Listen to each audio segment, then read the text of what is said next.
Bab 1101. Kamu tidak punya hak untuk berbicara denganku. Kalian semua, tenanglah, kata Liu Yilong. Brigade Garda Pusat milik negara, dan perusahaan emas hitam adalah organisasi swasta. Jika terjadi konflik antara kedua belah pihak, pasti akan mengundang tekanan dari opini publik. Pada akhirnya, kita tetap akan dirugikan.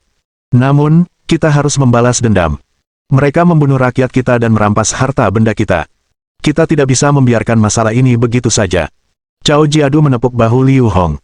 Tenang dulu. Kita masih harus menunggu hasil otopsi. Sekarang, semuanya hanya spekulasi. Tidak ada bukti substansial. Satu-satunya hal yang bisa mereka andalkan hanyalah laporan otopsi. Kalau tidak, dia tidak bisa berbuat apa-apa. Tapi ada satu hal yang masih belum ku mengerti. Semua agen rahasia sudah dibasmi. Siapa yang membocorkan keberadaan mereka? Tanya Liu Hong. Mungkinkah seorang pengkhianat muncul di tim 1? Tak seorang pun mengatakan apapun saat mereka memfokuskan pandangan mereka pada Lin Yi. Dialah yang menemukan kebenaran tentang Wang Bingyu, jadi saat ini, mereka semua ingin mendengar pendapatnya. Mungkin saja ada agen rahasia, tapi sangat sulit untuk menyelidikinya saat tim 1 sedang menjalankan misi. Lin Yi bersandar di kursinya dan mengutarakan pendapatnya. Namun, selain kemungkinan adanya pengkhianat, ada kemungkinan lain. Mereka menjadi sasaran ketika mereka mendapatkan biji bas dari kelompok pertama. Maksudmu, setelah kelompok pertama mendapatkan biji bas, orang-orang dari Black Gold Corporation mulai mengikuti mereka. Lin Yi mengangguk. Karena sudah lama sejak kecelakaan Jimmy. Yafri dari Black Gold pasti sudah menduga sesuatu telah terjadi. Namun, tidak seperti kita, mereka tidak membutuhkan bukti untuk bertindak. Mereka merasa itu dilakukan oleh Brigade Garda Pusat, jadi mereka langsung bertindak. Jadi, masalah ini mungkin sudah direncanakan sejak lama. Lin Yi menggosok pelipisnya. Mereka berdua mengalami penyiksaan yang tidak manusiawi semasa hidup. Mereka pasti ingin mendapatkan informasi tentang Brigade Garda Pusat, tetapi keduanya tidak memberikan informasi apapun dan berakhir seperti ini. Namun, mereka telah mencapai tujuan mereka dan mengambil biji bas. Ketuk-ketuk-ketuk-ketuk. Jari-jari Liu Hong mengetuk-ngetuk meja seolah waktu berlalu. Meskipun ada kemungkinan ada mata-mata yang ditanam di organisasi itu, kata-kata Lin Yi masuk akal. Sebagai perbandingan, mereka lebih cenderung mempercayai yang terakhir. Jika mata-mata lain muncul, itu akan melumpuhkan Brigade Garda Pusat. Jika memang begitu, Liu Hong tidak lagi pantas menduduki jabatannya. Baiklah, kalian kembali dan istirahat dulu. Tunggu kabar dariku besok, kata Liu Hong dengan suara rendah. Semua orang berdiri dan pergi satu demi satu. Masalahnya sudah sangat jelas. Sisanya terserah Liu Hong untuk menangani masalah ini. Mereka sekarang perlu memberinya waktu. Setelah pergi, beberapa dari mereka tidak pergi ke wisma tamu. Sebaliknya, mereka kembali ke Hotel Peninsula karena mereka bisa tidur lebih nyaman di sana.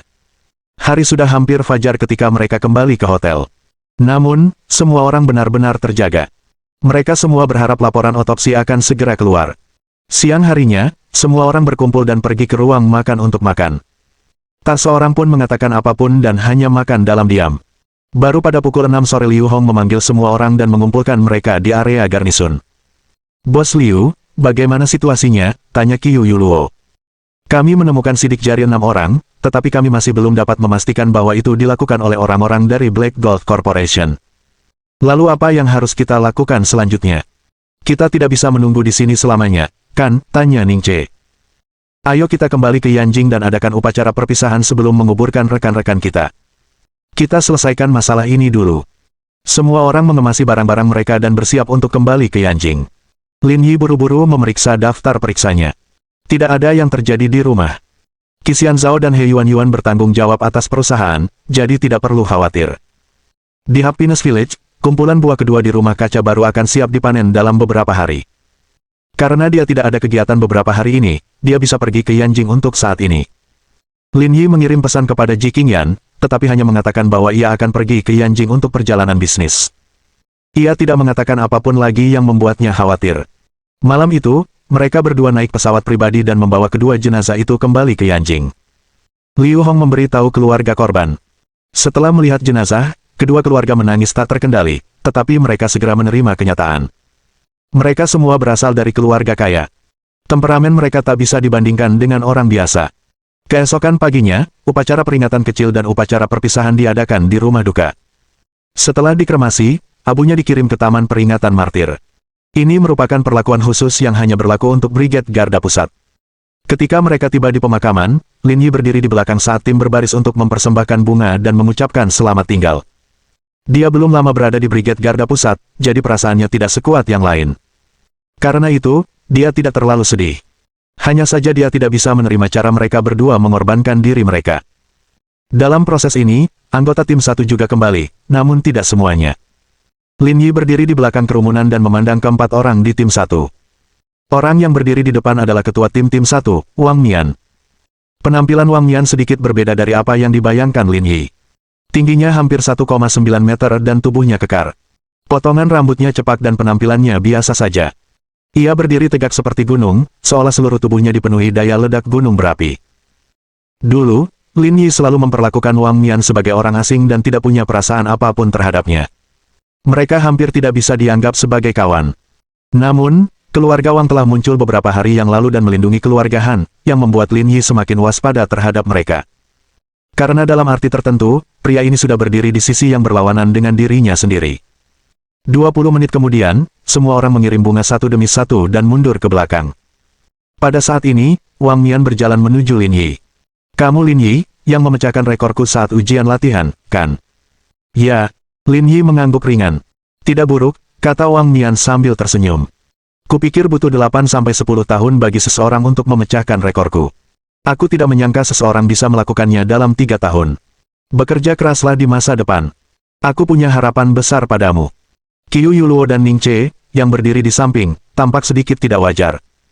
Bukankah dia jelas-jelas memberi tekanan pada Lin Yi dan memamerkan posisinya di Brigade Pengawal Pusat? Orang biasa mungkin tidak mengerti maksudnya, tetapi lawan bicaranya adalah Lin Yi. Akan aneh jika dia tidak bisa memahami pesan tersembunyi itu. Untungnya, standar Brigade Garda Pusat tidak seburuk yang kau kira. Mereka yang bisa direkrut untuk pelatihan percobaan semuanya bagus. Lagi pula, kau sendiri anggota Brigade Garda Pusat. Tidak perlu meremehkan anggota di sini. Hehe. Wang Mian tidak mengatakan apa-apa.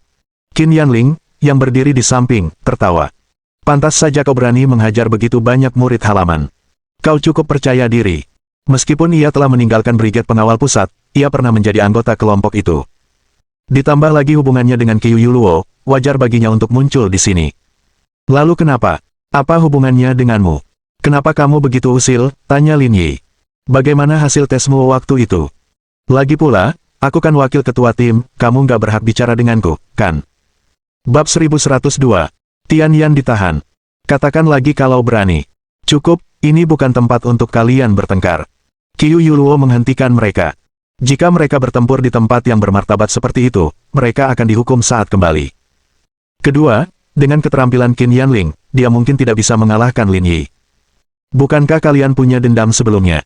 Ayo kita manfaatkan kesempatan ini untuk bertanding. Ning Che melirik Qin Yanling dengan acuh tak acuh dan diam-diam menggelengkan kepalanya. Kemunduran keluarga Qin bukan tanpa alasan. Siapa bilang ada dendam di antara kita? Kita kan kawan sekarang, kata Qiu Yuluo. Ini tidak ada hubungannya denganmu. Apa kau mau dihukum? Apa yang kau bicarakan? Kalian kebetulan berada di tim yang sama. Kenapa kau menganggapnya rekanmu?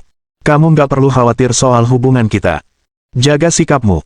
Melihat Qiu Yuluo marah, Qin Yanling tidak mengatakan apapun lagi dan berdiri di samping dengan nada meremehkan.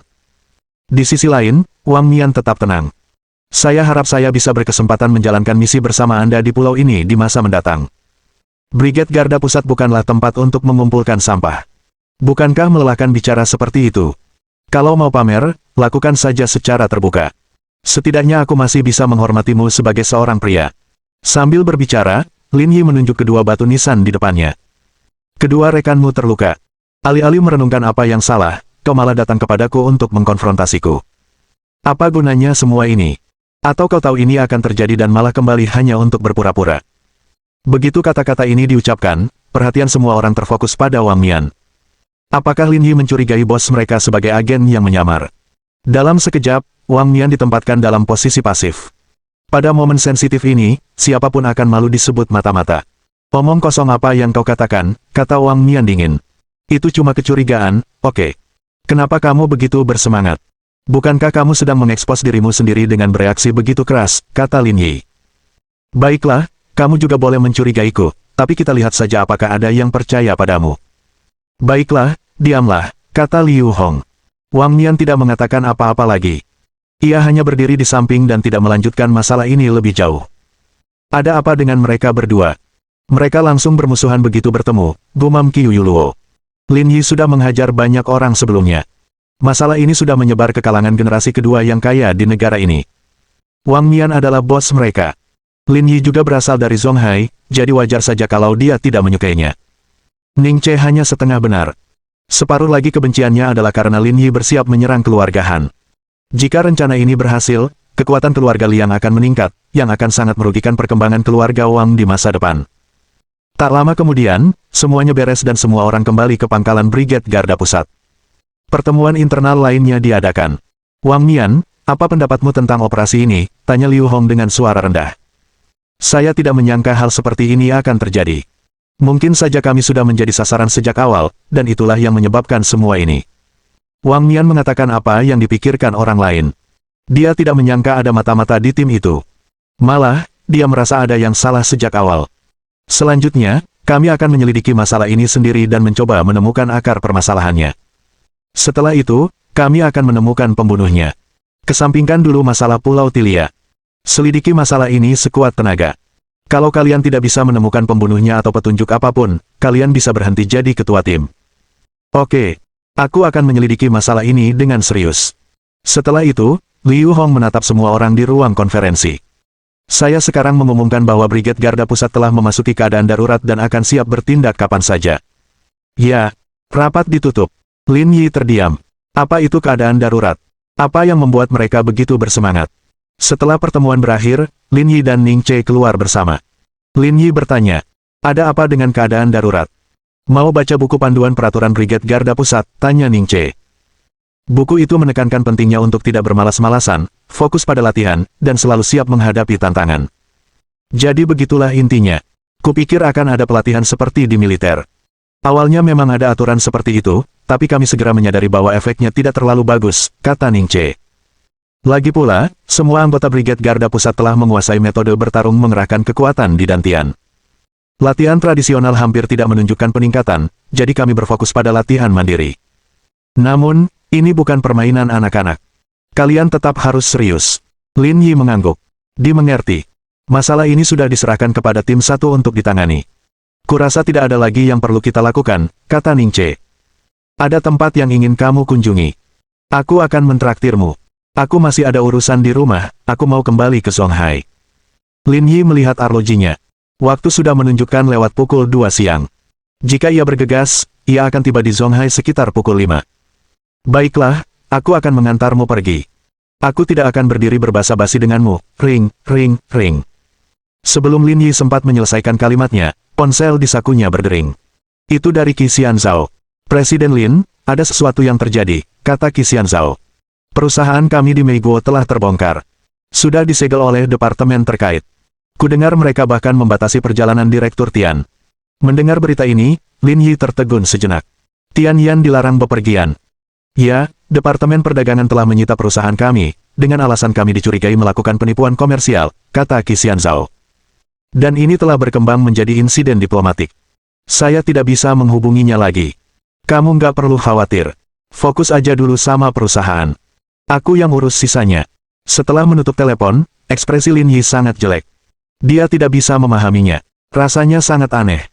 Dengan kecerdasan dan kecerdikan Tian Yan, jika ada sesuatu yang tidak beres, dia pasti akan langsung menyadarinya.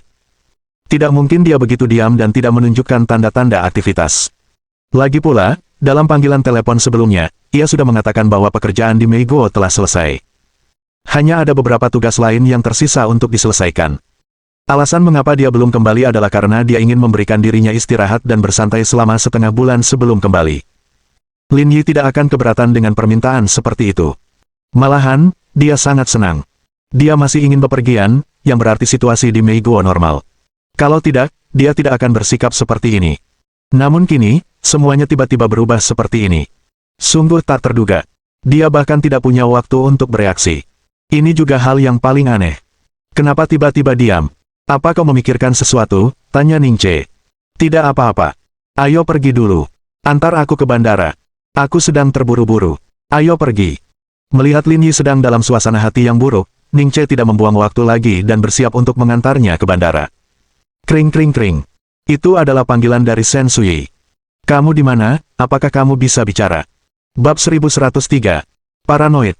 Ini praktis. Katakan saja apa yang kamu butuhkan. Saya baru saja selesai rapat dan mendengar ada sesuatu yang terjadi di perusahaan Anda. Saya ingin bertanya apa yang terjadi. Tentang Tianyan. Ya, perusahaan Anda di Meiguo sepertinya telah disita. Saya ingin tahu apa yang terjadi. Saya tidak tahu detailnya. Perusahaan baru saja memberitahu saya, dan saya sedang bersiap untuk kembali sekarang. Kembali. Di mana kamu sekarang? Saya di Yanjing untuk menyelesaikan beberapa masalah terkait Brigade Garda Pusat. Bagus sekali. Datanglah ke perusahaan saya dan kita akan bicarakan ini secara detail saat kita bertemu. Lin Yi menutup telepon dan berkata pada Ning Che. Aku tidak akan kembali untuk saat ini. Pinjamkan aku mobilmu. Ning Che tercengang. Dia tidak tahu apa yang terjadi sehingga suasana hati Lin Yi berubah drastis. Baiklah, ambillah. Itu hanya mobil. Ning Che tidak peduli. Lin Yi bisa mengambilnya dan mengendarainya jika dia mau. Setelah mendapatkan kunci mobil, Lin Yi tidak membuang waktu lagi. Ia langsung melaju menuju alamat yang ia ingat. Hampir 1 jam kemudian, Lin Yi tiba di Huarun Corporation. Halo, Pak. Siapa yang Anda cari? Apakah Anda sudah punya janji? Tanya resepsionis. Saya sedang mencari ketua Anda. Apakah Anda Tuan Lin Yi? Setelah mengetahui identitas Lin Yi, resepsionis itu memberi isyarat agar dia masuk. Kantor Presiden Shen ada di lantai atas. Belok kiri saja setelah keluar dari lift. Baiklah, terima kasih. Beberapa menit kemudian, Lin Yi tiba di kantor Shen Sui. Melihat Lin Yi masuk, Shen Sui menyambutnya di sofa. Bibi Shen, bagaimana kamu tahu tentang ini? Jangan panik. Dia hanya ditahan sementara untuk penyelidikan. Nyawanya tidak dalam bahaya, kata Shen Sui. Saya sudah menghubungi Kementerian Luar Negeri. Mereka sedang aktif menangani masalah ini, tapi kita harus menunggu untuk mendapatkan informasi pastinya. Dugaan saya, keluarga Meiguan akan menuntut. Kalau kita tidak segera menangani ini, situasinya akan sangat sulit. Itu memang mungkin, tapi orang-orang kita tidak kompeten. Mereka akan membawanya kembali dengan selamat. Tapi aneh. Rasanya seperti semuanya tiba-tiba terungkap. Shen Sui menatap Lin Yi. Apakah menurutmu ada yang melaporkanmu di belakangmu? Itu dugaanku. Aku tidak tahu persis apa yang terjadi, kata Lin Yi. Maksudmu mereka tahu tentang proyek fotolitografi? Mungkin, tapi kemungkinan tereksposnya relatif rendah. Namun, perilaku radikal seperti itu memang agak tak terduga. Shen Sui pun terdiam. Meskipun masalah ini tampak masuk akal, setelah memikirkannya dengan saksama, ia memang menemukan banyak hal yang tidak masuk akal. Dentang, dentang, dentang.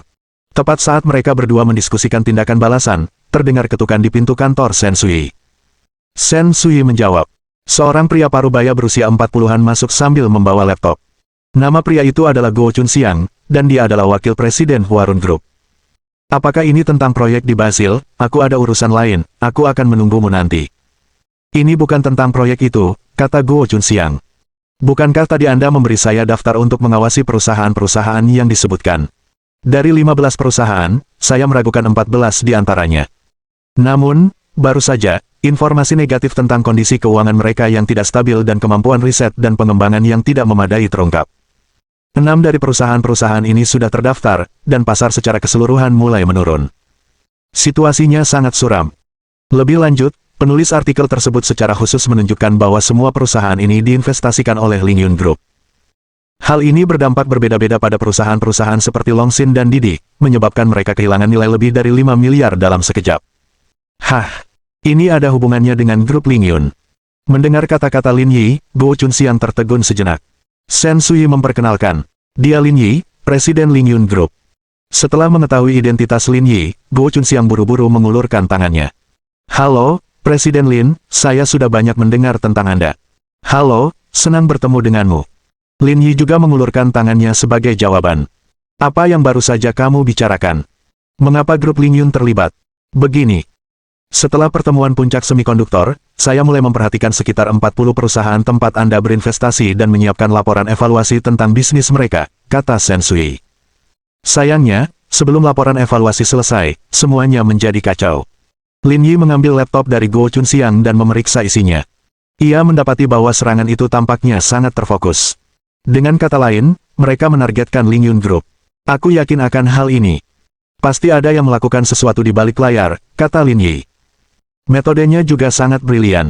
Di satu sisi, kita punya insiden Meiguan, dan di sisi lain, kita punya tekanan domestik. Itu cukup membuat saya pusing. Sensui juga menyadari apa yang dibicarakan Lin Yi. Baik itu rantai pasokan global Meiguo maupun 40 perusahaan tempat Lin Yi diam-diam berinvestasi, ini semua merupakan masalah yang sangat rahasia. Namun, orang yang berada di dalam kegelapan itu sebenarnya telah merasakan semuanya. Ia memang tidak sederhana. Tenang dulu. Aku bisa membantumu meredam opini publik di negara ini. Ini bukan masalah besar. Tapi, kita harus memikirkan cara untuk menyelesaikan masalah di Meiguo. Saya ingin tahu informasi spesifik tentang Tianyan. Bisakah Anda membantu saya mendapatkannya? Aku akan bertanya padamu sekarang. Sensui sedang memegang ponselnya, Lin Yi tidak tahu siapa yang akan dihubunginya. Hal yang paling penting adalah mencari tahu lokasi pasti Tianyan dan situasinya sendiri. Beberapa menit kemudian, Sensui menutup telepon. Karena dia akan dipanggil kapan saja di Amerika Serikat, dia dilarang bepergian. Dia masih di rumah di San Francisco. Baiklah, terima kasih, Bibi Sen. Lin Yi berdiri. Kamu mau pergi kemana?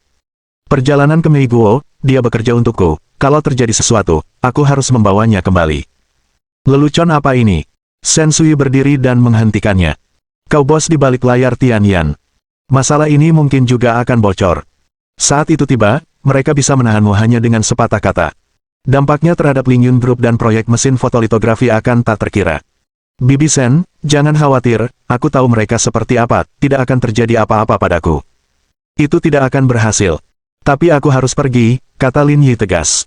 Jika kita mengandalkan negosiasi untuk menyelesaikan masalah, kita tidak akan bisa mendapatkan jawaban yang pasti. Saya tidak punya banyak waktu untuk menunggu. Dia selalu mendengar Liang Ruoxu mengatakan bahwa Lin Yi adalah orang yang sangat keras kepala, tetapi kali ini, Sensui akhirnya mengerti. Dia tidak menunjukkan kekeras kepalaannya secara histeris seperti yang dilakukan orang lain. Dia hanya dengan tenang memberitahu Anda apa yang ingin dia lakukan. Siapapun yang mencoba menghentikannya adalah musuhnya. Bab 1104. Posisi pasif. Tunggu. Sensui menghentikan Lin Yi dari belakang. Aku akan mengatur seseorang untuk mengikutimu. Jangan menerobos masuk. Sensui tidak peduli dengan hal lainnya. Namun, keselamatan Lin Yi harus dijamin.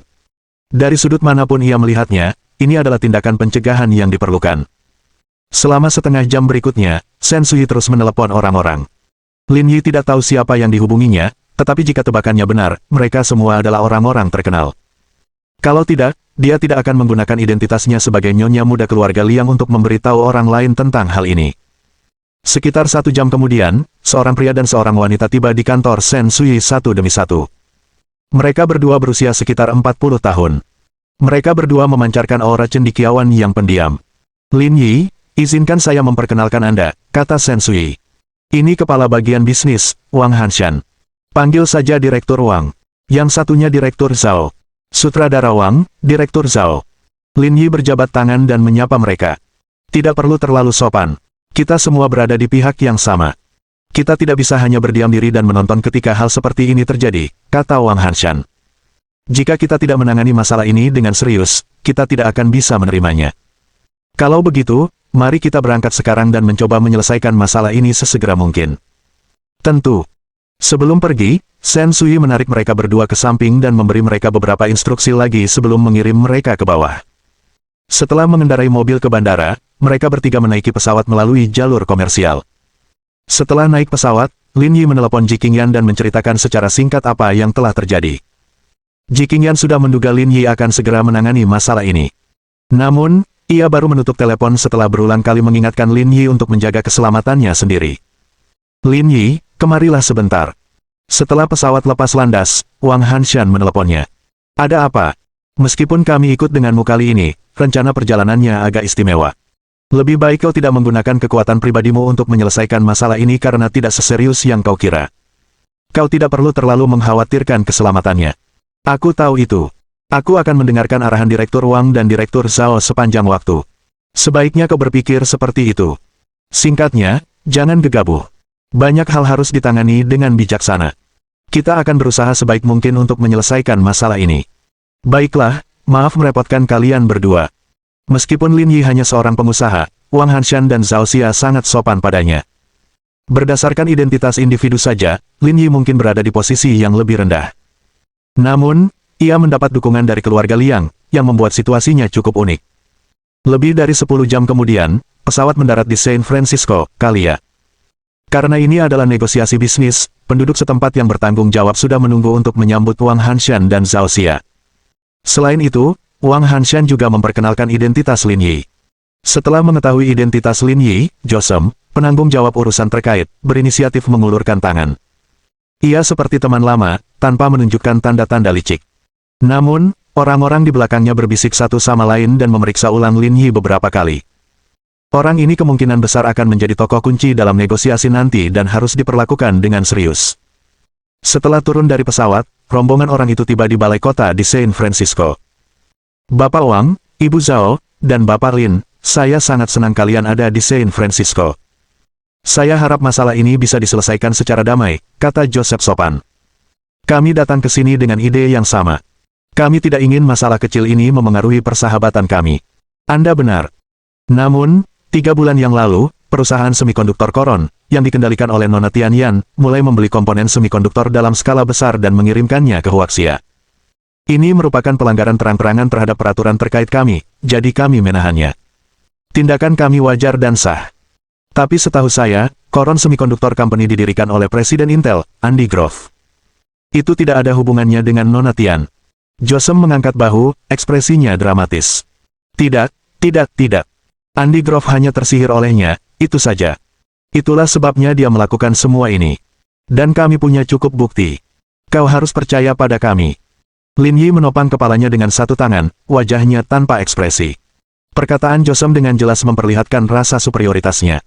Dia baru saja menuliskan kata, sombong, secara eksplisit di wajahnya. Sebaliknya, Lin Yi memandang yang lain. Para peserta lainnya tampak santai dan tidak terlalu formal. Bahkan ada yang berbisik-bisik, seolah-olah mereka datang untuk sekadar ikut-ikutan. Wang Hanshan dan Zhao Xia adalah orang-orang pintar. Mereka juga tahu bahwa situasi saat ini sangat merugikan mereka, tetapi masalah ini telah menjadi sorotan. Banyak media di negara ini sudah mengetahuinya. Karena itu, mereka tidak punya pilihan selain berusaha mencapai hasil terbaik. Lalu, konsesi apa yang harus kami berikan agar Anda tidak melanjutkan masalah ini? Tanya Wang Hanshan. Bab 1105. Bom atom. Setelah mendengar kata-kata Wang Hanshan, Josem dan yang lainnya mulai berdiskusi. Setelah lebih dari 10 menit, mereka akhirnya mencapai kesimpulan. Tuan Wang, kami baru saja membahasnya. Ada 2 pilihan yang bisa Anda pilih. Baiklah, silakan, kata Wang Hanshan sambil tersenyum, menyembunyikan semua emosinya di dalam hatinya. Pertama, kami akan mengambil kembali semua komponennya. Selain itu, kami juga membutuhkan kompensasi sebesar 30 miliar dolar dari pihak lawan. Wang Hanshan dan Zhao Xia tanpa sadar melirik Lin Yi. Mereka menyadari bahwa dia sedang bersandar di sofa dengan kaki bersilang dan wajahnya tanpa ekspresi. Dia tampak tidak memikirkan apapun tentang ini. Rencana ini terlalu konyol. Kita tidak bisa menerimanya, kata Wang Hanshan. Tuan Josem, mari kita bicarakan rencana kedua. Rencana kedua adalah kita ingin Ling Yun Group segera go public dan kemudian menyerahkan 51% sahamnya. Ini adalah 2 opsi yang telah kita bahas. Anda dapat mempertimbangkannya sebelum mengambil keputusan. Josem tidak membuang waktu dan melemparkan bola ke Lin Yi. Kedua permintaan ini terlalu banyak. Kita tidak bisa menyetujuinya. Kalau begitu, kita tidak bisa berbuat apa-apa, ini adalah batas akhir kita. Josem mengangkat bahu dan berkata, kalau negosiasi ini tidak bisa dilanjutkan, kita akhiri saja. Aku sudah menyiapkan makan siang, dan aku ingin mengundang kalian bertiga untuk menikmatinya bersama. Sikap Josem yang arogan membuat Wang Hanshan dan Zhao Xia marah. Ini terlalu berlebihan. Kita belum selesai. Jangan terburu-buru makan. Lin Yi, yang diam, tersenyum. Kami sudah memberikan solusinya. Sudahkah Anda membuat keputusan, Tuan Lin? Tanya Josem sambil tersenyum. Kenapa aku harus setuju dengan rencana bodoh seperti itu? Kalian tidak terlalu mengenalku. Wang Hanshan mengerutkan bibirnya. Pantas saja Sensui beberapa kali menyuruhnya mengendalikan emosi Lin Yi sebelum pergi. Mengumpat pada saat penting seperti itu menunjukkan betapa buruknya emosinya. Lalu apa maumu? Kurasa kau dalang sebenarnya di balik semua ini, jadi kau juga berhak bernegosiasi denganku. Saya hanya ingin memberitahu Anda 2 hal. Pertama, saya memiliki 12% saham di Simer. Demikian pula, saya memiliki 12% saham di Intel. Kedua, saya memiliki hak suara di keduanya. Saya yakin Anda tahu apa artinya itu. Begitu kata-kata ini terucap, semua orang yang hadir tercengang. Semua orang, termasuk Josem dan timnya, menatap Lin Yi dengan tak percaya seolah-olah mereka sedang menatap dewa mereka. Itu tidak mungkin. Bagaimana mungkin kamu punya saham Simer dan Intel? Kalau kamu tidak percaya, pergi saja dan periksa. Apa menurutmu aku akan bercanda denganmu dalam keadaan seperti ini? Lin Yi menyandarkan kepalanya di tangannya. Setahu saya, di Simer, memegang 12% saham menjadikan saya pemegang saham terbesar kedua. Di Intel, saya memiliki 12% saham. Di sana, saya pemegang saham tunggal terbesar. Menurut Anda, seberapa besar kerugian yang bisa saya timbulkan dengan saham-saham ini? Jantung Wang Hanshan dan Zhao Xia berdebar kencang. Jika berita ini diumumkan, Nasdaq pasti akan mengalami kerugian besar. Semua industri teknologi di Meigo juga akan terdampak. Bahkan mungkin akan memicu krisis ekonomi baru. Selain itu, Simer adalah produsen lensa optik terbaik di dunia. Akan sangat mengerikan jika orang Huaxian menjadi pemangku kepentingan utama di sana. Hal itu bahkan dapat memengaruhi industri manufaktur Meigo. Meski begitu, ini bukan apa-apa. Yang penting adalah 12% saham Intel. Ini adalah perusahaan kelas dunia. Sekarang pemegang saham terbesar mereka telah menjadi orang Huaxian, ini akan berdampak fatal pada industri CPU dan semikonduktor di Meigo. Menyadari keseriusan masalah tersebut, Josem dan yang lainnya berkumpul lagi dan berbisik satu sama lain, membahas solusi masalah tersebut. Kali ini mereka benar-benar panik. Jika tidak ditangani dengan baik, akan berujung pada bencana yang sangat mengerikan. Oh ya, ada satu hal lagi yang lupa kukatakan pada kalian. Chip Intel dikembangkan berdasarkan kode sumber generasi kedua. Aku sudah mengembangkan kode sumber generasi kedua tercanggih di dunia. Kalau kalian memberiku waktu setengah tahun lagi, kode sumber untuk chip generasi ketiga juga akan dirilis, jadi jangan mengandalkan AMD untuk menyelamatkan hari ini. Mereka tidak bisa mengalahkanku, begitu pula kalian, kata Lin Yi. Kamu boleh bermimpi, tapi jangan saat kamu masih terjaga. Bagi orang-orang yang hadir, berita seperti itu tak ada bedanya dengan ledakan bom atom. Sulit bagi mereka untuk menerimanya. Parlin, saya rasa kita perlu memikirkan ini. Kita akhiri saja hari ini dan lanjutkan besok. Tentu, aku punya banyak waktu untuk bermain dengan kalian. Tapi sebelum itu, aku ingin bertemu orang-orangku. Josem dan yang lainnya berdiskusi sebentar sebelum berkata kepada Lin Yi. Ya, kami akan mengirimnya ke lokasi yang ditentukan nanti. Baiklah, aku harap kalian akan menepati janji kalian. Kami akan melakukannya. Jangan khawatir, Tuan Lin. Kita akhiri negosiasi hari ini di sini, kata Lin Yi. Pada saat yang sama, saya berharap putaran negosiasi berikutnya dapat dilaksanakan sesegera mungkin. Jangan membuat saya menunggu terlalu lama. Kami akan mengaturnya sesegera mungkin. Setelah beberapa patah kata sederhana, pertemuan berakhir. Konsulat Huaxian menunggu di luar dan mengantar Lin Yi dan dua orang lainnya kembali ke kediaman mereka. Tuan Lin, Anda sungguh luar biasa. Selama bertahun-tahun ini, tidak banyak anak muda yang bisa membuat saya memandang mereka dari sudut pandang berbeda. Anda adalah tokoh terbaik di antara mereka semua, kata Wang Hanshan penuh semangat. Sejujurnya, jika putra saya yang mengecewakan itu bisa setengah sebaik dia, saya akan merasa puas, kata Zhao Xia. Sebenarnya, aku tidak ingin menunjukkan diriku terlalu dini, tapi aku tidak punya pilihan. Orang-orang ini agak terlalu sok, jadi aku mengeluarkan dua kartu asku. Generasi yang lebih tua berkata, ambillah satu langkah pada satu waktu dan lihatlah 3 langkah ke depan. Kau benar-benar telah melampaui gurumu. Kau telah melihat lebih dari 3 langkah. Kau hampir mencapai langkah ke-300. Saya tidak punya pilihan lain. Ketika hal-hal tertentu terhambat, pasti butuh waktu bertahun-tahun untuk menutupi kekurangannya. Jalan itu pasti tidak praktis, dan menyalip di tikungan penuh risiko. Itulah sebabnya saya mengambil langkah-langkah asuransi ini sebelumnya. Ya, Wang Hanshan mendesah. Sebagai pemimpin Departemen Perdagangan, dia tahu betul hal-hal ini. Dulu, para martir yang berjuang dalam pertempuran berdarah adalah pahlawan nasional kita. Kini, para pengusaha seperti Anda adalah panutan era baru. Kita semua patut belajar dari Anda. Direktur Wang, Anda terlalu serius. Saya sudah menjalankan tanggung jawab saya. Baiklah, topik ini sudah selesai. Ayo kita minum-minum malam ini. Tidak masalah. Tidak lama kemudian, mobil tiba di kedutaan. Silakan masuk dulu. Aku akan menunggu di sini sebentar. Sebentar lagi aku akan bergabung denganmu. Kalau begitu, ayo kita laporkan serah terimanya. Kita bicara nanti. Lin Yi berdiri di depan pintu. Tak lama kemudian, mobil yang menjemput Tian Yan melaju. Lin Yi secara pribadi turun untuk membukakan pintu untuknya, tetapi begitu dia keluar dari mobil, Tian Yan memeluknya. Aku tahu kamu akan datang. Bab 1106. Akan menangani beberapa masalah pribadi. Lin Yi membuka tangannya dan memeluk Tianyan. Kamu pasti ketakutan. Terima kasih atas kerja kerasmu. Jika ini terjadi di Huaxia, Tianyan tidak akan takut. Namun, ini Mei Guo. Orang-orang ini tidak masuk akal, jadi dia bisa memahami ketakutan dan kekhawatiran di hatinya. Sekalipun dia seorang eksekutif di Lingyun Group, dia tetaplah wanita biasa di luar pekerjaan. Ketika dihadapkan pada situasi semacam itu, wajar saja jika ia akan merasa gugup dan tak berdaya. Awalnya, aku memang cukup takut. Aku tidak menyangka mereka akan melakukan ini. Rasanya sama sekali tidak masuk akal. Namun, setelah kupikir-pikir, aku merasa kau pasti akan datang menjemputku kembali setelah mendengar kabar itu. Sejak saat itu, aku tidak takut lagi. Itu cara berpikir yang benar. Selama itu milikku, tak seorang pun boleh menyentuhnya. Suara mendesing. Tianyan menarik napas dalam-dalam. Meskipun kita hanya atasan dan bawahan biasa, kata-kata ini membuatku merasa jatuh cinta. Anggap saja itu bonus dari bos. Kamu boleh berfantasi tentang itu dalam hati. Tidak, terlalu membosankan untuk berfantasi. Semakin aku memikirkannya, semakin aku menginginkannya. Baiklah, mari kita serius. Ini pintu masuk kedutaan. Tempat khidmat seperti ini tidak cocok untuk omong kosong. Mereka berdua berpisah, dan Lin Yi membawa Tianyan masuk. Pada saat ini, Wang Hanshan dan Zhao Xia juga berjalan keluar dan berjabat tangan dengan Tianyan. Terima kasih atas kerja kerasmu. Tidak sulit. Inilah yang seharusnya kita lakukan. Ayo pergi. Ini bukan tempat untuk bicara. Ayo kita ke ruang konferensi. Kita juga ingin tahu seluk-beluk masalah ini. Ketika mereka berempat tiba di ruang pertemuan, suasananya jauh lebih santai. Mari kita bicarakan situasi di sini dulu, kata Wang Hanshan.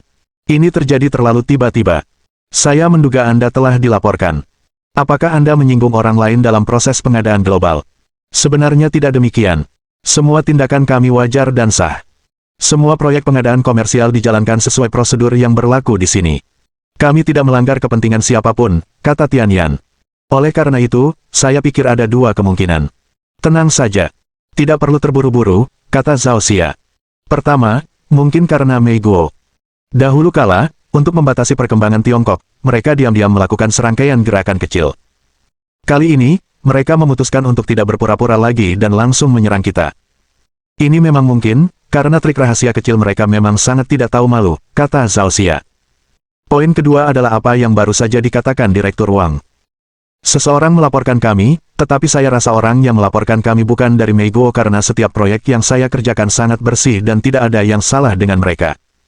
Para kapitalis di Amerika tidak akan melawan uang, jadi kemungkinan mereka melaporkan saya sangat kecil. Apakah kamu mengatakan bahwa orang yang melaporkanmu berasal dari Huaxia?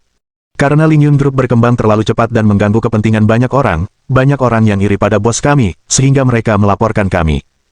Dor. Wang Hanshan membanting meja karena marah. Omong kosong. Kalau aku menyelidiki masalah ini, aku pasti akan menanganinya dengan serius. Sebagai pemimpin Departemen Perdagangan, Wang Hanshan bahkan lebih marah daripada Zhao Xia. Lin Yi duduk di kursi tanpa berkata apa-apa. Dia memahami perasaan Wang Hanshan, tetapi apakah dia bisa mengatasinya atau tidak, itu bukan wewenangnya. Di Tiongkok, siapapun yang berani melaporkan grup Lingyun membutuhkan lebih dari sekadar nyali. Jika mereka tidak memiliki wewenang yang cukup, mereka tidak akan mampu melakukan hal seperti itu. Lagi pula, informasi mengenai kantor cabang Mei Guo sangat rahasia, hanya 6 orang yang mengetahuinya. Oleh karena itu, mustahil bagi orang awam untuk mengetahuinya. Oleh karena itu, dengan status Wang Hanshan, akan sangat sulit baginya untuk menangani masalah ini kecuali pemimpin mereka muncul langsung. Direktur Wang, tenanglah. Sekarang bukan waktunya untuk marah. Tianyan berkata sambil tersenyum, berusaha meninggalkan kesan yang baik pada Wang Hanshan. Lagi pula, dia adalah pemimpin yang bertanggung jawab atas bisnis, dan dia perlu membangun hubungan dengannya. Apa yang dikatakan Little Tian masuk akal. Misi kita saat ini adalah menyelesaikan semuanya di sini. Soal pelapornya, kita bisa menyelidikinya perlahan-lahan setelah kita kembali. Kita harus memberi penjelasan kepada Lingyun Group. Kita tidak bisa membiarkan perusahaan nasional seperti itu diperlakukan tidak adil. Kata-kata Zhao Xia ditujukan untuk Lin Yi. Lebih tepatnya, itu sebenarnya ditujukan kepada Shen Sui. Lagi pula, mereka berdua sangat dekat, dan hubungan baik dengan keluarga Liang sangat menguntungkan bagi Zhao Xia. Wang Hanshan mengangguk dan berkata, tapi negosiasi ini seharusnya tidak menjadi masalah besar. Semuanya menemui jalan buntu, jadi inisiatif ada di tangan kita.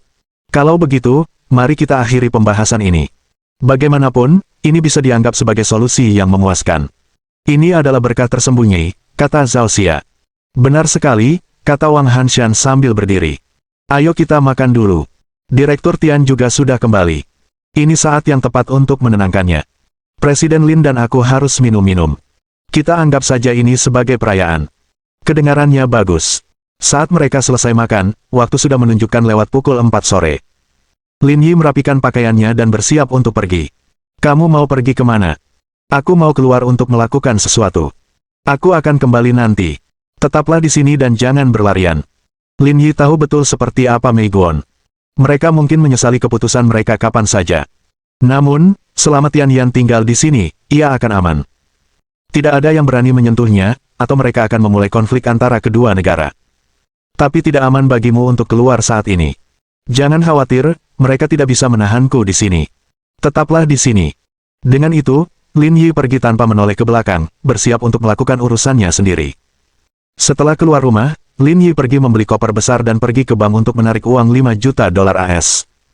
Saat ia selesai, waktu sudah lewat pukul 6 sore. Malam menyelimuti San Francisco, dan Lin Yi memanggil Josem. Halo, bolehkah saya tahu siapa Anda? Ini Lin Yi. Kita bertemu tadi siang. Seharusnya kau tidak melupakanku, kan? Tidak, kami belum memutuskan waktu untuk negosiasi berikutnya. Jangan khawatir. Bukan itu yang ingin ku bicarakan. Aku ingin bertemu denganmu dan membicarakan ini secara pribadi. Lin Yi tersenyum. Dan aku sudah menyiapkan hadiah besar untukmu. Aku yakin kamu akan menyukainya. Kamu bisa datang ke rumahku untuk minum segelas anggur merah. Aku juga ingin membicarakan ini denganmu. Lin Yi pergi ke alamat yang diberikan Josem padanya. Itu benar-benar berbeda dari apa yang dibayangkan Lin Yi. Rumahnya tidak tergolong mewah, dan agak berantakan. Selain dia, hanya ada seekor anjing di rumah itu. Terlebih lagi, tidak ada produk kewanitaan di sekitarnya. Semua tanda menunjukkan bahwa ia adalah seorang pria tua yang tinggal sendirian. Saya dan istri saya bercerai setahun yang lalu. Sekarang saya tinggal sendiri. Kalau ada yang ingin kamu katakan, katakan saja. Kamu tidak perlu khawatir ada yang mendengar. Jangan cemas. Sebelum kita mulai, aku ingin menunjukkan sesuatu padamu. Dengan itu, Lin Yi membuka koper itu, dan Josem langsung tercengang. Bab 1107. Rasa konspirasi. Josem tercengang saat melihat dolar dalam kotak itu. Di Huaxia, 5 juta yuan tidak cukup untuk membeli rumah di kota kelas 1. Namun, karena nilai tukar, 5 juta dolar sudah merupakan kekayaan yang sangat besar. Meski sudah menjabat lebih dari 3 tahun dan banyak orang memberinya penghasilan gelap, ia belum pernah menerima jumlah sebesar itu. Tuan Lin, apa yang sedang Anda coba lakukan? Josem tidak tahu apa yang direncanakan Lin Yi. Namun, melihat begitu banyak uang sekaligus, dia tidak bisa tetap tenang. Lin Yi menarik kursi dan menuangkan segelas anggur merah untuk dirinya sendiri. Saya pikir kamu sudah membuat keputusan. Anda sedang berbicara tentang Nona Tian. Apalagi, kau pikir aku di sini untuk apa? Untuk mengenalkanmu pada pasangan agar kalian bisa menjalani romansa senja. Maaf sekali, kami belum mencapai kesimpulan. Kalian harus kembali dan menunggu, kata Josem sambil mengangkat bahu. Kalau begitu, kita tidak perlu melanjutkan pembicaraan hari ini. Lin Yi menghabiskan anggur merah di gelasnya. Terima kasih untuk anggurnya. Sepertinya anggurnya dari tong kayu. Rasanya enak. Dengan itu, Lin Yi menutup tas kerjanya dan bersiap untuk pergi. Hei, Tuan Lin, apa yang sedang Anda lakukan? Josem menghentikan Lin Yi dari belakang. Kurasa kita bisa bicara. Itulah yang aku tanyakan, aku butuh jawaban yang jelas. Setelah ragu sejenak, Josem berkata, kita bisa melupakan ini, tapi kamu harus berjanji padaku sesuatu. Ada apa? Katakan padaku.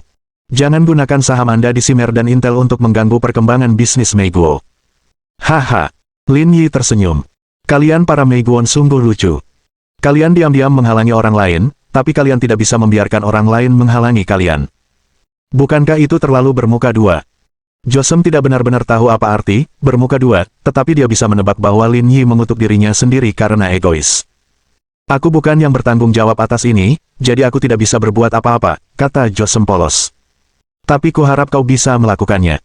Pertama-tama, kau tidak memenuhi syarat untuk bernegosiasi denganku. Aku sudah membawanya pergi. Kau harus mengevaluasi kembali posisimu. Josem berkata, apa yang kau lakukan itu tidak jujur. Kami hanya mengembalikan orang itu kepadamu untuk sementara. Masalah ini belum sepenuhnya terselesaikan. Apakah kamu sedang berbicara tentang kebenaran dan moralitas denganku? Tanya Lin Yi. Apakah aku terlihat seperti orang baik? Kenapa kamu begitu percaya padaku? Josem tak berkata apa-apa. Ia merasa seperti terjebak. Tapi jangan khawatir, aku seorang pengusaha. Selama kau tidak bertindak berlebihan, aku tidak akan melawanmu sampai mati, kata Lin Yi. Dan aku di sini hari ini untuk membahas sesuatu denganmu. Jika kau bersedia bekerja sama denganku, uang itu milikmu, dan tak seorang pun akan tahu apapun tentangnya. Josem tidak berkata apa-apa. Ia menatap Lin Yi, lalu ke uang dolar di tanah. Bohong kalau bilang dia tidak tergoda. Apa yang kamu ingin aku lakukan? Ajukan gugatan terhadap Tian Yan dan diriku sendiri. Pukul 8 malam, Lin Yi berkendara kembali ke kedutaan. Presiden Lin, Anda akhirnya kembali. Mengetahui Lin Yi telah kembali, Tian Yan segera pergi ke kamarnya. Apakah ada yang salah? Situasi di Huaxia sedang tidak baik. Saham Longxin dan Didi masih terus turun, kata Tian Yan. Di antara perusahaan-perusahaan yang kami investasikan, 6 di antaranya adalah perusahaan publik. Pasarnya juga sedang tidak bagus. Saat ini, kami telah kehilangan lebih dari 10 miliar yuan. Bahkan Dewan Inovasi Sains dan Teknologi pun menjadi tidak stabil. Presiden Qi baru saja menelepon saya dan mengatakan bahwa Kementerian Perindustrian dan Teknologi Informasi serta Otoritas Pengatur Keuangan akan datang ke perusahaan hari ini untuk berbicara dengan para eksekutif. Masalah ini sedikit membesar. Mereka datang ke perusahaan. Ya, itu benar. Itu bukan masalah besar. Lin Yi sama sekali tidak cemas. Ada 2 jenis kunjungan. Pertama, ketika pimpinan departemen terkait berinisiatif untuk datang, dan kedua, ketika mereka meminta Anda untuk datang dan menemui mereka. Meskipun itu hanya masalah siapa yang pergi dan siapa yang tinggal, sifat keduanya sangat berbeda. Jika kepala departemen hanya pergi ke Lingyun Group untuk berbicara dengan para pemimpin terkait, itu hanya berarti mereka ingin lebih memahami situasi sebenarnya. Mereka hanya akan memberikan beberapa perintah lisan setelahnya. Itu bukan masalah besar dan tidak akan menimbulkan dampak yang berarti. Tetapi jika mereka meminta Anda untuk pergi berbicara, Anda harus berhati-hati. Ini karena kemungkinan besar Anda akan diblokir. Jika itu terjadi, itu akan sangat merugikan. Selain itu, ia masih memiliki Sensui di Tiongkok, sehingga Lin Yi tidak khawatir sama sekali. Jika dia masih belum meneleponnya, berarti perusahaannya baik-baik saja. Kau begitu tenang. Apa ada yang melindungi kita? Tanya Tian Yan. Agak berlebihan kalau dibilang ada yang melindungi kita. Intinya, orang ini mendukung kita. Pasti akan ada dampaknya, tapi tidak akan merugikan kita, kata Lin Yi. Ngomong-ngomong, kamu harus siap mental. Kamu mungkin harus hadir di pengadilan beberapa hari lagi. Kekhawatiran Tian Yan beralasan karena Longxin dan Didi sama-sama terkena dampaknya. Dewan Inovasi Sains dan Teknologi Huaxia jatuh drastis seperti kapal selam. Sensui telah menyaksikan semua ini, tetapi dia tidak melakukan apapun. Batas atas pasar saham adalah tidak ada. Pada ukurannya, banyak hal dapat dikontrol. Baru pada saat inilah dia menyadari bahwa grup Lingyun telah berkembang menjadi raksasa. Dia adalah satu-satunya orang di Huaxia yang mampu mengguncang seluruh Dewan Inovasi Ilmiah sendirian. Sensui duduk dengan tenang di anjungan pemancingan. Ia tidak terburu-buru dan bahkan tidak berniat mengurusi hal ini. Akan tetapi, pada saat ini, regulator tidak bisa tinggal diam lagi. Jika Dewan Inovasi Sains dan Teknologi terus runtuh seperti ini, kemungkinan besar dewan tersebut akan dimanfaatkan oleh seseorang dengan motif tersembunyi. Jika itu terjadi, insiden ini akan menjadi badai. Pada akhirnya, orang-orang yang paling menderita adalah rakyat biasa. Ini tidak baik. Jadi, sehari setelah kunjungan perusahaan, regulator mengeluarkan rencana dan pernyataan untuk industri semikonduktor. Pesan utamanya adalah menyebutkan berbagai subdivisi dan memastikan dukungan kebijakan. Mereka hanya perlu memberitahu yang lain bahwa mereka mendukung grup Lingyun dan tidak ingin menimbulkan masalah lagi. Karena alasan ini, saham Longxin dan Didi dengan cepat berhenti jatuh dan bahkan mulai naik lagi. Namun, yang anehnya adalah pernyataan yang mendukung grup Lingyun ini tidak dapat ditemukan keesokan harinya. Seolah-olah hal itu tidak pernah terjadi. Namun, saham Longxin dan Didi sudah berada dalam kondisi yang sangat stabil saat itu. Tidak ada fluktuasi lain. Ini telah mencapai tujuan mereka. Namun, kejadian ini membuat Sensui waspada. Sebuah dokumen merah menghilang begitu saja. Ini benar-benar kejadian yang tak pernah terjadi sebelumnya. Namun, Sensui yang tajam mencium adanya sedikit konspirasi. Intuisinya mengatakan bahwa orang yang menimbulkan masalah dalam kegelapan mungkin telah melakukan sesuatu. Bab 1108. Menambahkan api. Mereka bertiga sedang minum teh di halaman. Itu adalah Han Jinlei, putranya, dan Zhao Guoping. Ping kecil, bagaimana kakimu? Apakah sudah lebih baik? Tanya Zhao Guoping. Semuanya sudah sembuh, tapi aku belum bisa melakukan sesuatu yang terlalu intens.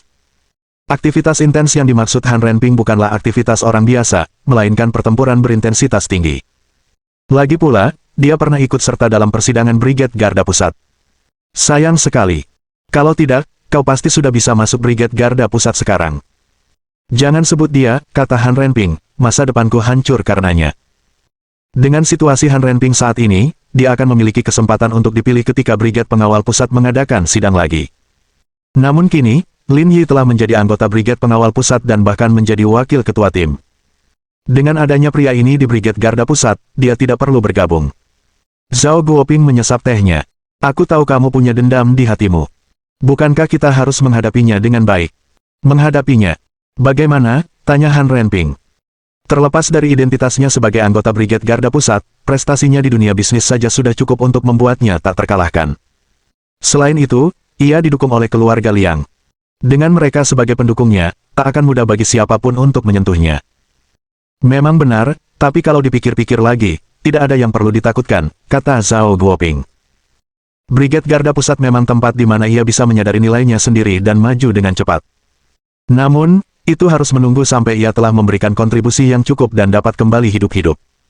Dengan kepribadiannya yang arogan, ia bisa mati di medan perang kapan saja.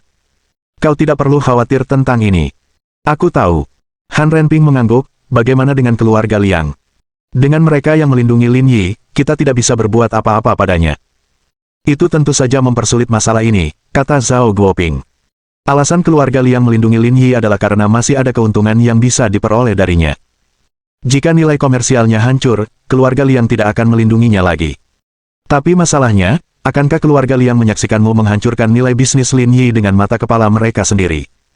Han Renping berkata, kurasa itu tidak mungkin. Kedua keluarga kita sebenarnya tidak mampu melakukan hal ini, tapi bagaimana kalau kita mengikut sertakan keluarga Wang? Keluarga Wang telah muncul. Ini adalah sesuatu yang tidak diharapkan Han Renping. Sebagai keluarga nomor satu di Yanjing, kekuatan keluarga Wang jauh melebihi yang lain. Bahkan keluarga Liang pun harus menghindari mereka. Jika keluarga Wang berada di balik ini, maka Lin Yi dan keluarga Liang tidak perlu takut. Setelah mengetahui identitas asli Lin Yi, kedua keluarga itu masih berani melawannya karena bantuan keluarga Wang. Kalau tidak, dengan Lin Jingzhan di belakang Lin Yi, mereka tidak akan berani bertindak gegabah. Namun, dengan keterlibatan keluarga Wang, segalanya menjadi berbeda. Sekalipun dia putra Lin Jingzhan, dia tidak perlu takut. Sebagai keluarga nomor satu di Yanjing, latar belakang keluarga Wang bukan hanya untuk pertunjukan. Ayah, Paman Zhao, Dewan Inovasi Sains dan Teknologi telah jatuh selama beberapa hari terakhir. Kalian penyebabnya, kan? Han Renping bertanya. Bukan hanya kami, tapi banyak orang lain, kata Zhao Guoping. Tapi, ini cuma pertarungan kecil di Huaxia. Jangan terlalu serius. Fokus utama kita ada di luar negeri. Kurasa rencana kita di sana bisa langsung menjatuhkannya. Luar negeri. Kalau tidak, mengapa mereka mengatakan keluarga Wang begitu kuat? Zhao Guoping tertawa dan berkata, si Lin Yi itu mendirikan perusahaan di luar negeri dan mulai membeli peralatan semikonduktor di seluruh dunia. Apa menurutmu dia sedang merencanakan sesuatu? Itu tidak mungkin, kata Han Renping, Mei Guo diam-diam telah mempermainkan kita. Mereka pasti akan menghentikan mereka. Tapi beberapa hari yang lalu, kami melaporkan perusahaannya di Mei Guo. Mereka menangkap orang-orangnya dan mendakwanya di pengadilan federal di San Francisco atas tuduhan membahayakan keamanan nasional. Apakah hal seperti itu benar-benar terjadi? Setelah mendengar berita ini, Han Renping tertegun untuk waktu yang lama. Tentu saja, tapi semua ini berkat keluarga Wang. Kalau tidak, kami pasti tidak akan bisa menangkapnya. Han Renping sangat gembira. Orang-orang Lin Yi telah ditangkap di Mei Guo, dan ini adalah kesempatan alami untuk menyerangnya. Itu pasti akan menyebabkan dia menderita kekalahan telak, dan bahkan bisnis di Huaxia akan terkena dampaknya. Kekaisaran keuangan yang didirikannya juga akan runtuh dalam waktu singkat. Berderak. Pada saat ini, sebuah Mercedes Maybach hitam berhenti tidak jauh dari sana. Seorang pria berjas hitam berlari kecil keluar dari mobil. Nama pria itu adalah Li Zhen, dan dia adalah asisten dan sekretaris Han Jinlei. Presiden Han, ada perkembangan baru di Mei Guo. Tenang saja. Tidak perlu terburu-buru. Setelah berita penangkapan Tianyan menyebar ke Tiongkok, Lin Yi segera pergi ke San Francisco untuk menangani masalah ini. Akhirnya, ia juga ditangkap. Haha. Han Jinlei tertawa terbahak-bahak. Menarik sekali. Sesuai dugaanku. Meskipun Tianyan selalu mengendalikan perusahaan Meiguan, keluarga Meiguan tidaklah bodoh. Selain informasi yang dilaporkan, sudah jelas bahwa bos mereka yang menyamar adalah Lin Yi, Presiden Lingyun Group. Wajar saja bagi Mei Guo untuk menangkapnya. Lalu, apa yang akan kita lakukan dengan Mei Guo? Tanya Han Jinlei sambil menghisap rokok. San Francisco sedang bersiap untuk segera membawa masalah ini ke pengadilan, tetapi mereka masih mencari bukti. Situasinya tidak seoptimis yang kami perkirakan. Bukti? Perlukah mencari bukti? Bukankah sudah jelas? Tanya Zhao Guoping. Aku juga sudah memikirkannya. Kalau orang biasa, mereka bisa menggunakan metode ini, tapi pihak lain adalah Lin Yi. Belum lagi kemampuannya sendiri, hanya keluarga Liang saja yang bisa menghentikan Mei Guo bergerak bebas. Karena itu, mereka sedang mencari lebih banyak bukti dan belum bisa menghakimi Lin Yi untuk saat ini. Itu masalahnya. Mereka bertiga terdiam. Tujuan akhir mereka adalah membunuh Lin Yi. Akan tetapi, dia pasti tidak akan tinggal diam dan menunggu kematian. Kalau tidak ada bukti kuat, pengaruhnya tidak akan seberapa besar. Kalaupun ada dampaknya, itu masih bisa ditoleransi. Akan tetapi, jika demikian halnya, tindakan mereka tidak akan ada artinya. Selain itu, bukankah kita sendiri yang menyampaikan laporannya ke pengadilan federal di San Francisco? Mereka sudah menemukan video dari hari itu. Mereka ingin menemukan orang yang mengirim surat itu untuk mengumpulkan bukti guna menuntut Lin Yi, jadi bukankah seharusnya kita? Maksudmu membantu mereka, kan? Itulah yang sedang saya rencanakan, kata Li Zhen. Kalau tidak, kasus ini akan terus berlarut-larut. Setelah waktunya habis, Lin Yi dan Tian Yan akan dibebaskan. Jika itu terjadi, mereka tidak hanya akan baik-baik saja, tetapi mereka juga akan dapat membawa kembali peralatan canggih. Pada saat itu, reputasi Lingyun Group mungkin akan mencapai puncaknya yang belum pernah terjadi sebelumnya, dan kerajaan bisnisnya akan semakin kuat. Han Jinlei mengangguk tanpa suara dan menatap Zhao Guoping. Bagaimana menurutmu? Kita berada dalam posisi pasif. Dengan kecerdasan Lin Yi, akan sulit jika kita tidak bisa memberikan bukti yang kuat. Zhao Guoping mendecakkan bibirnya. Itulah mengapa aku lebih suka menambah api di belakang mereka dan memastikan mereka mati lebih cepat. Setelah hening lama, Han Jinlei berkata, kita harus membicarakan hal ini dengan keluarga Wang, tapi menurutku itu bukan masalah besar. Setelah mengatakan itu, Han Jinlei menatap Li Zhen dan berkata, persiapkan dirimu dulu dan kumpulkan buktinya. Jika masalah ini sudah diputuskan, pergilah ke Mei Guo dan bakar dia sampai habis. Baik, Presiden Han. Bab 1109. Hak untuk tersenyum.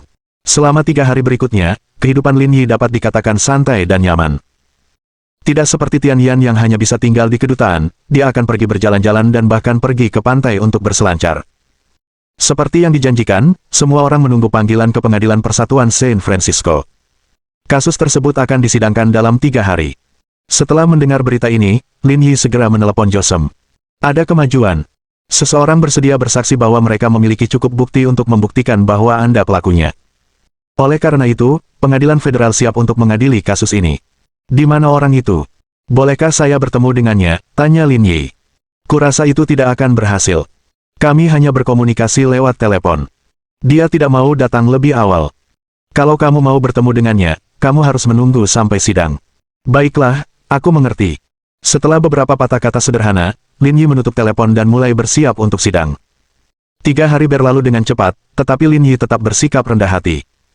Ia tidak pergi kemanapun dan malah tinggal di kedutaan, memberi orang-orang ilusi bahwa kebebasan pribadinya dibatasi. Pada pagi hari ketiga, Wang Hanshan dan Zhao Xia berinisiatif mencari Lin Yi. Apakah kamu yakin ini akan berhasil? Kita hanya bisa berusaha sebaik mungkin. Kita harus mencoba. Inilah satu-satunya cara sekarang. Lin Yi tidak menyembunyikan rencananya dari Wang Hanshan dan Zhao Xia. Namun dalam hatinya, dia juga waspada. Hal ini karena ia dan Shen Sui sama-sama merasa bahwa orang di balik semua ini pasti memiliki kemampuan untuk mengendalikan segalanya di Tiongkok. Wang Hanshan dan Zhao Xia tidak memenuhi kriteria ini. Lin Yi takut berita ini akan menyebar ke Huaxia, jadi dia menghubungi Shen Sui terlebih dahulu dan memintanya untuk mengingatkan Wang Hanshan dan Zhao Xia agar tidak membocorkan apapun. Meskipun mereka tidak mengatakan apa konsekuensinya, mereka berdua telah berkecimpung di bidang politik selama bertahun-tahun dan tahu betul apa artinya ini. Jika berita itu terbongkar, karir Lin Yi akan tamat. Dalam permainan kekuasaan, tak seorang pun akan memberi Anda kesempatan untuk melakukan kesalahan. Satu langkah yang salah bisa menyebabkan bencana. Oleh karena itu, keduanya tutup mulut dan tidak membocorkan berita apapun. Setelah selesai, Lin Yi dan Tian Yan mengenakan kacamata hitam dan masker mereka dan diam-diam berjalan keluar dari pintu belakang. Di sana, Josem telah mengatur mobil untuk membawa mereka ke gedung pengadilan federal setempat. Semua prosedurnya sangat standar. Keduanya diborgol dan menunggu di ruang tunggu sampai seseorang membawa mereka keluar. Gaya renovasi istana di Meiguo sangat berbeda dengan di Huaxia. Gaya retronya kental, tetapi menekankan kehikmatan. Keduanya dibawa ke kursi terdakwa satu persatu. Selama proses ini, Lin Yi melihat seorang pria mengenakan topeng, kacamata hitam, dan topi di kursi saksi. Seluruh wajahnya tertutup. Jika bukan karena helaian rambut hitamnya yang menjuntai, orang bahkan tidak akan tahu dari negara mana dia berasal. Pada saat yang sama, saksi juga melihat Lin Yi, dan tanpa sadar ia membetulkan topi dan topengnya, berusaha menutupi dirinya lebih rapat. Namun, di saat yang sama, senyum muncul di wajahnya, seolah mengejek Lin Yi. Bukti yang kami miliki cukup untuk membuktikan bahwa selama 3 bulan terakhir, terdakwa Lin Yi telah membeli 13 jenis barang terlarang dan mengirimkannya ke Huaxia. Menurut hukum setempat, ini adalah kejahatan yang harus dihukum. Apakah ada hal lain yang ingin Anda sampaikan? Saya ingin tahu bukti apa yang Anda miliki. Saksi telah memberikan salinan data entry. Berdasarkan catatan Bea Cukai Huaxia, 48 barang yang Anda bawa kembali ke negara ini semuanya tercantum di sini. Ini bukti terbaik. Tapi aku meragukan keaslian rekaman ini, kata Lin Yi malas. Tuan Sun, apakah Anda bersedia menjamin apa yang Anda katakan? Hakim menatap pria bertopeng itu dan berkata, ya, saya bisa meyakinkan Anda bahwa semua yang saya katakan adalah benar. Tidak ada yang salah dengan bukti yang saya berikan. Jika ada kebohongan, saya bersedia bertanggung jawab atas tindakan saya. Lin Yi menoleh dan menatap pria bertopeng itu. Nada suaranya tegas dan tegas, tanpa keraguan sedikitpun. Terlihat jelas bahwa orang yang berdiri di belakangnya benar-benar ingin membunuh Lin Yi. Terdakwanya Lin Yi, dan terdakwanya Tian Yan. Sekarang Anda bisa membela diri. Tidak ada ruang untuk berdebat. Lin Yi mengangkat bahu. Jadi, aku mengakui semuanya. Aku juga, kata Tian Yan. Dengan Lin Yi di sisinya, Tian Yan merasa percaya diri dan tidak takut sama sekali. Karena Anda telah mengabaikan pembelaan Anda, saya dengan ini menjatuhkan hukuman kepada terdakwa Lin Yi, dan terdakwa Tian Yan, masing-masing 28 dan 16 tahun penjara karena telah melanggar keselamatan publik Meiguo.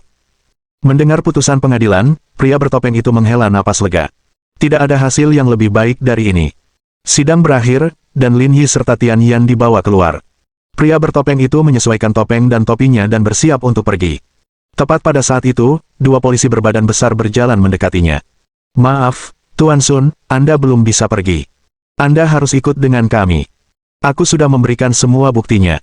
Apalagi yang perlu aku lakukan? Aku juga tidak tahu soal itu. Yang kami tahu, kami akan membawamu sekarang. Kalau ada pertanyaan, nanti akan ada yang menjawabnya. Dengan itu, kedua polisi itu menahan pria bertopeng itu dan langsung menahannya. Apa yang kau lakukan? Aku di sini untuk bersaksi. Kenapa kau menangkapku? Lepaskan aku. Pria bertopeng itu tampak bingung. Ia tidak mengerti mengapa hal seperti itu bisa terjadi. Ia hanya di sini sebagai saksi. Apa haknya untuk menangkapnya? Saya harap kamu tidak melawan, atau kami akan menangkapmu karena menyerang polisi. Saya ingin bertemu pengacara saya. Anda tidak bisa melakukan ini kepada saya. Kami akan memberimu kesempatan itu, tapi untuk saat ini, kau harus bekerja sama. Kalau tidak, aku tidak akan bersikap sopan lagi. Melihat 2 petugas polisi dengan pistol di pinggang mereka, pria bertopeng itu tak berani bicara lagi. Ia pun dibawa keluar gedung pengadilan dengan rapi dan dibawa ke mobil polisi di luar. Ekspresi pria bertopeng itu membeku ketika dia melihat Lin Yi dan Tian Yan di dalam mobil polisi. Dia memang sudah bingung pada awalnya, tetapi sekarang, dia bahkan makin bingung. Mereka berdua sudah dihukum. Apapun motif mereka, seharusnya mereka tidak mengunci diri di mobil yang sama, kan?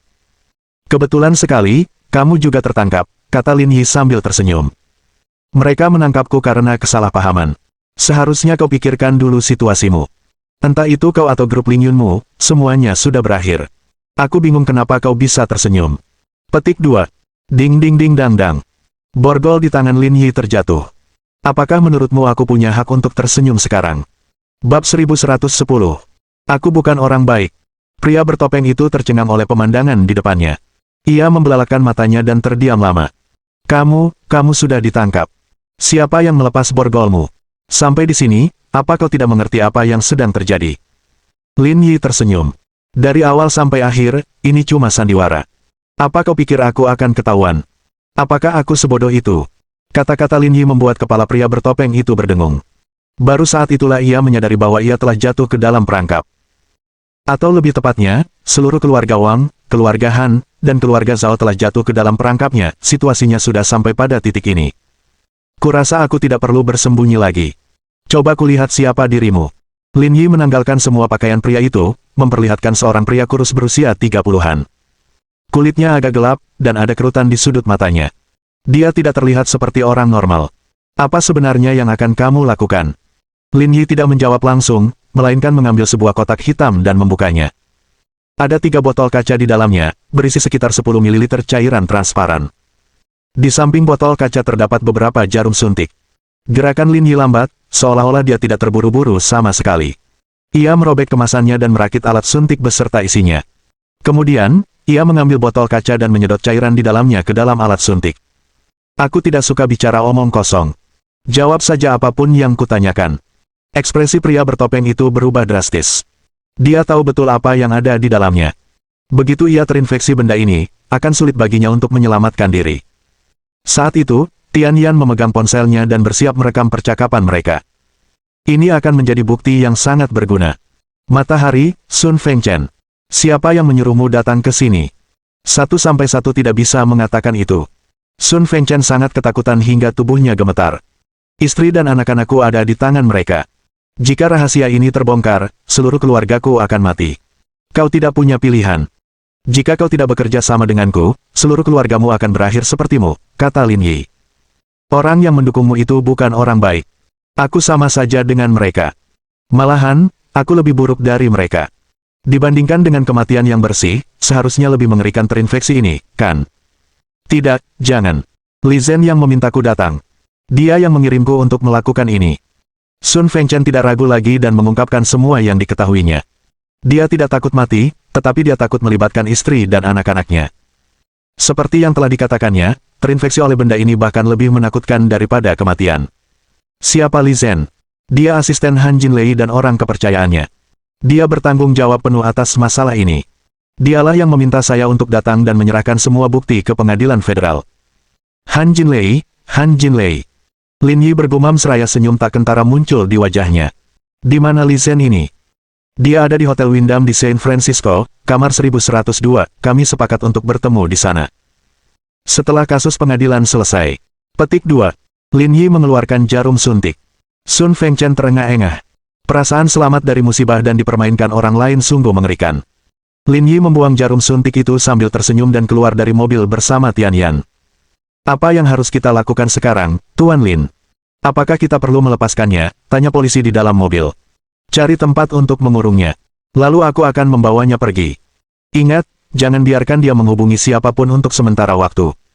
Lin Yi mengeluarkan setumpuk dolar AS dari tasnya, totalnya 10.000 yuan, dan menyerahkannya ke tangan polisi itu. Apakah kamu tahu apa yang harus dilakukan? Aku mengerti. Lin Yi mengangguk dan menatap Tian Yan. Mereka berdua pergi ke tempat parkir, masuk ke mobilnya, dan melaju menuju Hotel Wyndham.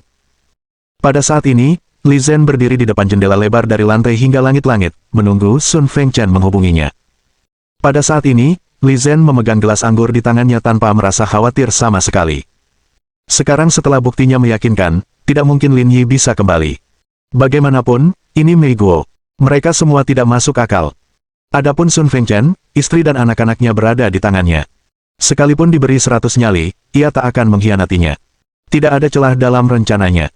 Bisa dibilang sempurna. Mendesis. Mendesis. Saat Li Zhen sedang menunggu untuk menikmati hasil kemenangannya, dia mendengar suara arus listrik datang dari kunci pintu elektronik. Tetapi, begitu pintu terbuka, Li Zhen berdiri terpaku di tanah seperti patung. Keterkejutan di wajahnya mencapai tingkat yang ekstrim. Lin Yi. Lin Yi masuk sambil tersenyum. Tian Yan menutup pintu di belakangnya, menghalangi jalan keluar Li Zhen. Kenapa? Apa kamu terkejut melihatku di sini? Kenapa kamu di sini? Menurutmu, apakah aku harus berada di pengadilan federal daripada hadir di hadapanmu? Bagaimana itu mungkin? Li Zhen tersenyum canggung. Anda pengusaha hebat di Huaxia. Bagaimana mungkin Anda hadir di pengadilan federal? Saya kebetulan sedang dalam perjalanan bisnis. Suatu kehormatan bertemu Anda di sini. Saya akan menjadi tuan rumah malam ini. Ayo kita keluar dan minum-minum. Lin Yi menancapkan telinganya dengan tidak sabar. Kalian benar-benar menyebalkan. Aku sudah menemukan jalanku di sini. Apa gunanya berpura-pura polos? Kita semua penipu sialan, jadi kenapa harus berpura-pura polos? Tian Yan terdiam. Analogi bos selalu menyegarkan dan halus. Presiden Lin, apa yang Anda bicarakan? Saya tidak mengerti maksud Anda. Aku tahu segalanya tentangmu. Kau asisten Han Jinlei, jadi kau tidak perlu menyembunyikan apapun. Ceritakan semua yang kau tahu. Ini akan lebih baik untuk semua orang. Pada titik ini, Li Zhen tidak ingin meneruskan aktingnya. Aku ingin tahu bagaimana kau bisa lolos. Seharusnya kau tidak punya jalan keluar dari rencana kami. Biasanya memang begitu, tapi kesalahanmu adalah kau menganggapku terlalu biasa. Lin Yi menarik kursi dan menyilangkan kakinya. Kau pikir aku tidak tahu seperti apa Mei Guan? Kalau aku tidak punya sesuatu untuk diandalkan, apa kau pikir aku akan datang ke sini untuk berbisnis? Kau meremehkanku. Mustahil. Omong kosong, kata Li Zhen. Lin Yi tersenyum mengejek. Jika saya memberitahu Anda bahwa saya memiliki 12% saham Intel, bagaimana menurut Anda Mei Guo akan bertindak? Mohon dukungan dari omong ante-ante sekalian, buat subscribe atau sharekan novel Mimin ke Facebook kalian, agar channel Mimin bisa terus berkembang. Dengan begitu, Mimin bisa lebih semangat untuk up novel seru lain ke depannya. Buat teman-teman yang sudah subscribe dan sharekan novel Mimin, Mimin ucapkan terima kasih sebanyak-banyaknya.